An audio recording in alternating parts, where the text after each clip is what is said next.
What's going on, everybody? It's your boy Thin Goes back again, and today I just wanted to make a quick video discussing why I think Invincible, the Amazon animated series that is supposed to be coming out whenever the fuck. I mean, they plan. I don't know when they're gonna release the trailer. I don't know when we're gonna see some footage. I don't know when the release date is, man. But Invincible, as you know, if you watch this channel, I've made tons of videos on Invincible. It's one of my favorite comic book series of all time. I try to keep everybody, all fellow Invincible fans and people that don't know nothing about it, informed on the news regarding the comic and what's going on with the show. The latest update we had on the show was Robert Kirkman himself actually getting an interview, and it was in an article on comicbook.com and a lot of other various sites, where he said that we are very close to seeing footage from the Invincible animated series. It is making progress. Shortly before that, we got to see Corey Walker, or Ryan Ottley, I believe. Yeah, Ryan Ottley, the artist of Invincible, reacting to some footage on his computer. He didn't show it actually, but he showed his face reacting from it. So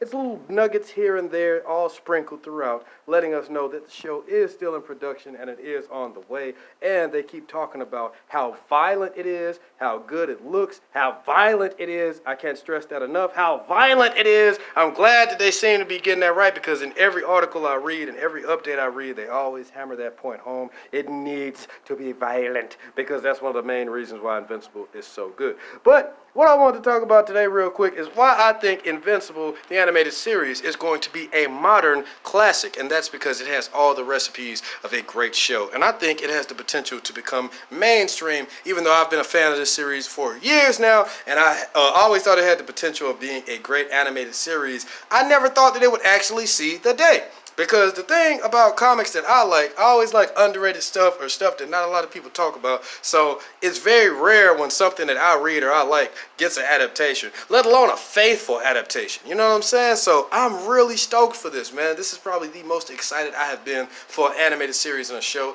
in a long time. And I can't wait to see what they have for us. But reason why I think it's going to be a modern classic, let's go through the bullet points. I'm just going to give y'all 5 real quick. 1, the violence. Like I said, man, I can't stress it enough. These fights in Invincible are going to be so fucking legendary if they animate them right.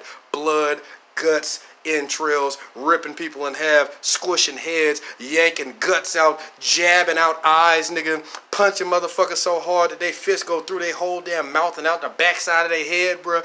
Punching somebody through their stomach and then using your other hand to cut them in half like you're karate chopping the motherfucker, slamming people through buildings, and all the while letting out your battle cry while it's going on.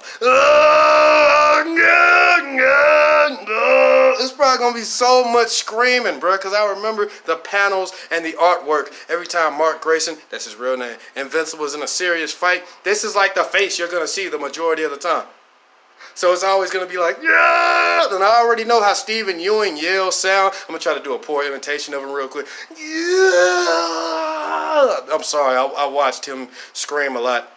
I know that sounds wrong, but I watched him scream a lot in Voltron, the animated series. He did the voice of Keith, so he's no stranger to voice acting for animated projects. But yes, man, I am looking forward to this. So the violence, number 1. 2, the characters are so relatable, and there's so many of them, so many that people can attach themselves to, and iconic, rightfully so. We have Omni-Man, Mark Grayson, Alan the Alien, Rexplode, Adam Eve, Duplicate, Angstrom Levi, Grand Admiral Thrag, fucking Conquest. It's so many. It's so many. I could go forever. The fucking Mauler twins, bro. Like I could just go on forever, bro. It's a laundry list. Cecil Stetman, Robot. I got a whole video dedicated to Robot, man. We're going to get into that later. But yeah, number 2, the characters, man. I don't want to go into much detail with that because I'll be talking about that shit all day. Number 3, the world building. The world building of Invincible is so dope. I love how they just casually treat superheroes as if they're just always been around and they're just always a thing and they're just like part of everyday life, which is pretty much what's going on in the world today. So I feel like it is the perfect timing for this show to come out, because a lot of people will really be able to just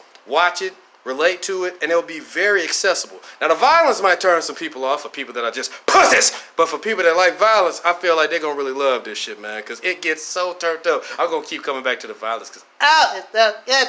Okay, so we got violence, characters, world building, Like I said, it's so much space travel and alternate dimensions, time travel, superheroes all over the wazoo. You got different planets and civilizations. You know, it's such a huge, beautiful, lush world in the world of Invincible. Number 4, man, the pacing of the story. If we get to have the entire story of Invincible animated and they pace it right, beautifully like the comic book, you're going to have one of the best, well-paced stories told animated on television or on a streaming service. The escalation is perfect, how everything just builds and builds and builds and gets better and better and better and better all the way up to the end. It's like literally a natural evolution. I don't even think there's even a boring moment in the series for me. There's times where the art gets a little weird because it switched off to different artists and stuff, but all in all, man, I really like the pacing. There's never really a dull moment, and even when there is, there's still some meaning to it. That's one of the main reasons why I like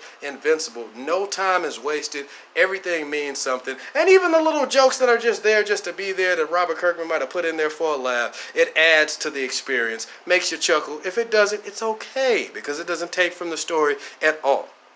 Okay, so like I said, we have violence, we have characters, we have world building, we have, oh shit, what was number 4 again? Corey, what was number 4? You weren't listening. Anyway, shit, damn what I just said, bruh. Fuck, I was just talking about it. I ain't even smoking right now. How I forget that shit? Fuck, what I say, man. I don't even think. If y'all remember, y'all remember. Y'all seen it in the video. I'm just gonna jump to number 5 because I don't want to waste too much time. But number 5, man.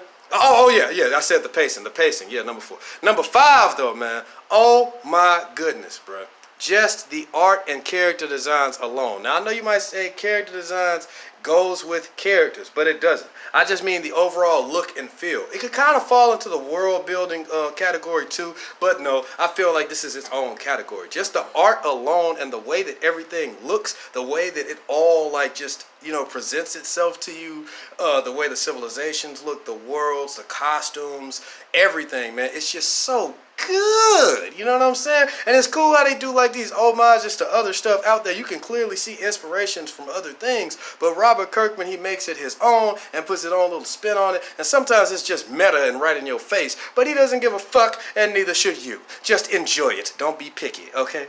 I feel like Invincible, damn, I keep sweating, but I feel like Invincible is going to be yet another classic on Amazon, like The Boys. I hope season 2 is just as good as season 1. But I feel like Invincible is gonna blow up even more than that, man. I'm telling you, watch when Invincible comes out. People are gonna be so turned up for this show, bro. It is gonna be the hottest thing since sliced bread. And I want y'all niggas to let people know about this channel, bro. Thin Ghost, nigga. I be talking about Invincible, bro. I've been talking about Invincible for a long ass time, building up to this shit. And when Invincible drops, I will be the main nigga talking about Invincible. You want to get on YouTube and look up Invincible, my fucking face gonna pop up, bro. And if it don't, you better tell your niggas, bro. Tell them to look up Thin Ghost, Thin Ghost. Because I'm telling you, man, Invincible is going to be saucy as fuck. Mark my words, bro. Invincible is gonna be so fucking saucy. Read the damn comic book if you ain't ready yet. Go on readcomicsonline.com. Check that shit out. If not, buy the damn comic. Support them, cause it's worth it. All right. Invincible. Read the comic. Get ready for the show. It's gonna be a modern classic. Look at them 5 points I just listed and try to check it out for yourself and see why it's so fucking good. If you already an Invincible fan, let me know what you think about this video below. Like, dislike, comment, share the video, hit that bell to be notified for more videos like this one. And I'll see you guys next time on the next video that I make, whenever the fuck I think of another idea. Might make one later, I don't know. But until next time, shit, how I mess up right at the end. Until next time, guys, peace. Damn, it's hot as fuck, Corey. What